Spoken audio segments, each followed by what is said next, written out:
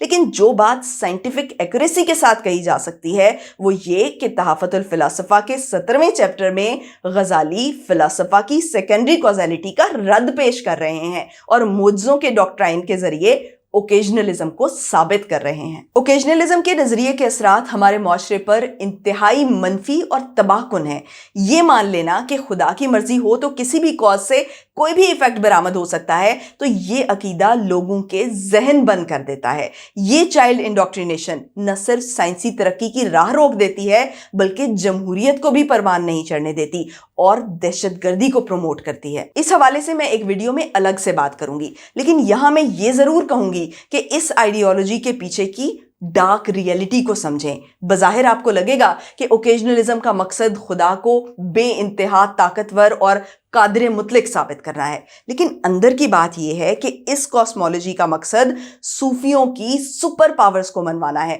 بالکل ایسے جیسے اگر کوئی عامل یہ ثابت کرنے کی کوشش کرتا ہے کہ جنوں کا وجود برحق ہے تو اس کا اصل مقصد یہ ہوتا ہے کہ لوگ تسلیم کریں کہ اس کے قبضے میں جن ہے۔ انفیکٹ غزالی کی تحافت الفلاسفہ کے 17ویں چیپٹر کا اصل مقصد بھی صوفیوں کی کرامات کو عقلی لحاظ سے ثابت کرنا ہے۔ یہی وجہ ہے کہ انہوں نے اس چیپٹر کا ٹائٹل رکھا ہے خرق عادت کا انکار باطل ہے، اور دوسری طرف ثانوی اسباب یعنی سیکنڈری کازیلٹی پر یقین کرنے کو صوفی مکتبہ فکر شرک قرار دیتا ہے، کیونکہ اگر لوگ یہ ماننے لگے کہ گریوٹی بھی خدا کا قانون ہے جسے وائلیٹ نہیں کیا جا سکتا تو صوفیوں کا ہوا میں اڑنا کیسے جسٹیفائی ہوگا۔ اس حوالے سے یہ ریفرنسز ملاحظہ کیجئے کہ کس طرح صوفی مکتبہ فکر کے علماء کازیلٹی کو شرک قرار دیتے رہے ہیں۔ 10th سینچری کے ابو الحسن اشعری، جنہیں اوکیجنلزم کا فاؤنڈنگ فادر کہا جا سکتا ہے، ان سے کسی نے سوال پوچھا کہ ایک پودا اگلے لمحے میں بھی پودا ہی کیوں رہتا ہے؟ کیا اس کی وجہ پودے کی فطرت ہے یا یہ اللہ کی مرضی ہے؟ تو اشعری نے جواب دیا کہ وہ پودا صرف اس لمحے کے لیے ایک پودا ہے، اگلے لمحے میں اس پودے نے پودا رہنا ہے یا نہیں اس بات کا دار و مدار اللہ کی مرضی پر ہے، اور اگر کوئی یہ بحث کرتا ہے کہ اسے پودا ہی رہنا ہے کیونکہ یہ اس کی فطرت ہے تو یہ شرک ہے۔ 11th سینچری کے مشہور صوفی بزرگ داتا گنج بخش اپنی کتاب کشف المحجوب میں لکھتے ہیں، کرامت کی صحت اور اہل ولایت کے ہاتھوں پر خلاف سنت افعال کا ظاہر ہونا کتاب و سنت سے ثابت ہے، اور ان کا انکار نصوص قطعیہ کا انکار ہوگا، یعنی شریعت کے کلیئر کٹ آرڈرز کا انکار ہوگا۔ 15th سینچری کے مشہور صوفی عالم محمد یوسف سنوسی لکھتے ہیں، جان لو کہ یہ ناممکن ہے کہ اس دنیا کی کوئی بھی چیز کسی بھی طرح کا اثر پیدا کرے، کیونکہ ایسا ماننے کا مطلب ہے کہ وہ اثر خدا کے دائرہ اختیار سے باہر ہے۔ سو نہ کھانا بھوک مٹاتا ہے، نہ پانی گیلا کرتا ہے، نہ آگ جلاتی ہے۔ جان لو کہ ازل سے ہر ایفیکٹ کی واحد کاز صرف اور صرف خدا ہے، اور خدا اور ایفیکٹ کے درمیان نہ کوئی وسیلہ ہے نہ ثانوی اسباب۔ اور اگر کوئی یہ سوچتا ہے کہ چیزیں خدا کی ودیعت کردہ خاصیت یا فطرت کی بدولت اثر پیدا کرتی ہیں تو وہ منکر عقیدہ ہے۔ اب تک کے ڈسکشن کے بعد مجھے امید ہے کہ آپ سمجھ گئے ہوں گے کہ نمبر 1، تحافت الفلاسفہ کے 17ویں مسئلے میں غزالی اوکیجنلزم کا پرچار کرتے ہیں اور سیکنڈری کوزیلٹی کا رد فراہم کرتے ہیں۔ نمبر 2، آپ یہ بھی سمجھ گئے ہوں گے کہ جمہور علماء کے نزدیک اوکیجنلزم اور خرق عادت کا انکار کرنے والا اور سیکنڈری کوزیلٹی کا پرچار کرنے والا گمراہ اور بد مذہب اور ایٹ ٹائمز مشرک ہے۔ نمبر 3، آپ یہ بھی سمجھ گئے ہوں گے کہ الفارابی، ابن سینا، ابن رشد اور دیگر فلاسفہ plus Mutazila plus rationalist Muslims from sir Syed to Pervez Hoodbhoy اور جاوید غامدی اور انجینئر محمد علی مرزا صوفیوں کی خرق عادت فزکس کا انکار کرتے ہیں اور سیکنڈری کوزیلٹی کا پرچار کرتے ہیں۔ لیکن ان سب سے یونیک کیس کیسر احمد راجہ کا ہے، وہ بھی سیکنڈری کوزیلٹی کو تسلیم کرتے ہیں، اور اس اعتبار سے کاسمولوجی کی ڈیبیٹ میں وہ ریشنلسٹ مسلمز کے ساتھ غزالی اور صوفیاء کی مخالف صف میں کھڑے ہیں، لیکن ساتھ ہی ساتھ وہ اپنے آپ کو غزالین کہتے ہیں اور غزالی کی کاسمولوجی کو ڈیفینڈ کرتے ہیں۔ اور معذرت کے ساتھ ایسا تب ہوتا ہے جب آپ بحث میں تو کود پڑیں لیکن آپ کو پتہ ہی نہ ہو کہ بحث کس بات پہ ہو رہی ہے، اور جس فوجی کو یہ نہ پتا ہو کہ اس نے کس طرف منہ کر کے فائر کرنا ہے تو ظاہر ہے وہ اپنے ہی فوجی مارے گا۔ ایگزیکٹلی یہی کام کیسر احمد راجہ نے بھی کیا جب وہ غزالی کی کوزیلٹی کے وضاحت کے لیے کنٹینجنسی آرگومنٹ لے آئے۔ غزالی کوزیلٹی کو ڈینائی نہیں کرتے بلکہ اس کو ایک تھیولوجیکل فریم ورک میں پریزنٹ کرتے ہیں، اور اس چیز کو بہتر سمجھا جا سکتا ہے کنٹینجنسی آرگومنٹ کے ساتھ۔ لیکن ظاہر ہے کہ کیسر صاحب کو علم نہیں کہ کنٹینجنسی آرگومنٹ غزالی کی کاسمولوجی کو سپورٹ نہیں، ریجیکٹ کرتا ہے، اور غزالین کاسمولوجی کا یہ رد کسی اور نے نہیں بلکہ خود کنٹینجنسی آرگومنٹ کے رائٹر یعنی تھامس ایکوینس نے کیا ہے۔ تھامس ایکوینس 13 سینچری کے مشہور کرسچن فلاسفر تھے جنہوں نے کنٹینجنسی آرگومنٹ لکھا تھا۔ کنٹینجنسی آرگومنٹ ہمیں بتاتا ہے کہ اس دنیا میں کوئی بھی چیز صرف اپنے بل پر وجود میں نہیں آ جاتی بلکہ پیدا ہونے کے لیے اسے بہت سے بیرونی سہارے درکار ہوتے ہیں۔ لیکن اگر دنیا میں ہر تخلیق بیرونی سہاروں پر ہی منحصر ہوتی تو پھر کائنات میں کوئی ایک بھی تخلیق ممکن نہیں ہوتی، کیونکہ تخلیق کے لیے ہمیں کم از کم ایک ایسی ہستی تو درکار ہے جس کا وجود کسی دوسری ہستی پہ منحصر نہ ہو، وہ نیسیسری بینگ خدا ہے۔ اب غور کرنے کی بات یہ ہے کہ کنٹینجنسی آرگومنٹ کائنات کا جو تصور پیش کرتا ہے وہ غزالی کی کائنات سے بالکل مختلف ہے، کیونکہ کنٹینجنسی آرگومنٹ سیکنڈری کازز کو مان کے چلتا ہے، یعنی ہم یہ مانتے ہیں کہ چیزوں کا وجود خدا کے علاوہ بہت سے سہاروں پر منحصر ہوتا ہے۔ ایک گندم کا خوشہ اپنے وجود کے لیے ہوا، پانی، ٹیمپریچر، بیج، مٹی، کھاد اور بہت سے سہاروں کا محتاج ہے۔ پھر ان سہاروں کو پیدا ہونے کے لیے اور سہاروں کی ضرورت ہے۔ بلا شبہ یہ سب سہارے ایک آخری سہارے یعنی خدا کی طرف اشارہ کرتے ہیں، لیکن ان سہاروں کا وجود یہ بھی ثابت کرتا ہے کہ اللہ تعالیٰ کائنات کا نظام براہ راست مداخلت سے نہیں بلکہ ثانوی اسباب کے ذریعے چلا رہا ہے۔ کنٹینجنسی آرگومنٹ کی کائنات ایک ریزنیبل کائنات ہے جس میں کاز اور ایفیکٹ کی کڑیاں واضح طور پر دیکھی جا سکتی ہیں، جن پر ایک سائنسی ذہن آنکھیں بند کر کے اعتبار کر سکتا ہے۔ اور یہ تصور غزالی کی صوفیانہ کائنات سے کیسے مختلف ہے، یہ موازنہ خود تھامس ایکوینس نے کیا ہے، اور آگ اور روئی کی مثال سے تو نہیں لیکن آگ اور لکڑی کی مثال سے کیا ہے۔ ایکوینس لکھتے ہیں، لکڑی کیوں جلتی ہے، اس سوال کا جواب اگر کوئی یوں دیتا ہے کہ خدا نے ایسا چاہا تو اس کا جواب مناسب ہوگا اگر اس جواب کا مقصد خدا کو اولین سبب قرار دینا ہے، لیکن یہ جواب نامناسب ہوگا اگر اس جواب کا مقصد ثانوی اسباب کا انکار کرنا ہے۔ یہ غلطی محمدن لاء کے ڈاکٹرز یعنی مسلمان علماء کرتے ہیں جو یہ سمجھتے ہیں کہ تمام چیزیں کسی استدلالی منصوبے کے بغیر خالصتاً اللہ کی مرضی کی پیروی کرتی ہیں، اور جن کی تعلیمات کے مطابق آگ گرم کرے گی یا ٹھنڈا کرے گی یہ صرف